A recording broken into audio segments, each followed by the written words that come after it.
So the first album we're going to go over in this list is the album Doris by Earl Sweatshirt, released in 2013, recommended to me by Nathan in the comments. Thanks. This album came out my freshman year of high school, right as I was getting into rap. I definitely remember the moment Odd Future was at its peak and really broke onto the scene, with a lot of my friends wearing that kind of donut shirt. I've always been aware of all the members since, but I've always gravitated more towards Tyler, the Creator, and Frank a little bit more. Earl has always been more of a lyrical guy with a very odd career path for me.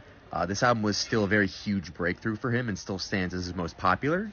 In my opinion, it hasn't aged as well as some of the others in his catalog, and it sounds like he was a bit too low-key. I think there are some higher energy moments on here, and it can be pretty engaging at times, but it definitely felt like the production was too bare and not enough variation in it.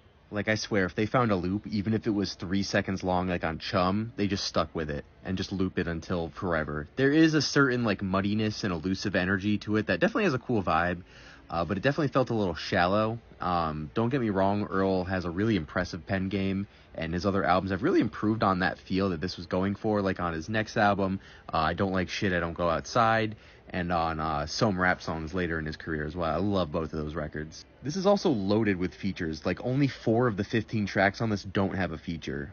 Some outshine Earl a little bit, a lot are pretty decent, and some are pretty rough. Some even seem kind of sabotaged, like Mac Miller on the track Guild.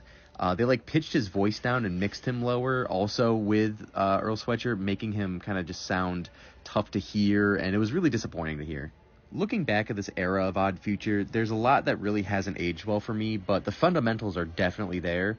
As of listening at the gym, I think it was pretty slow and didn't really work great when I was doing cardio, but I still enjoyed this, but it's not the first that I'd choose in his catalog, so I'm going to give it like a high 5 out of 10.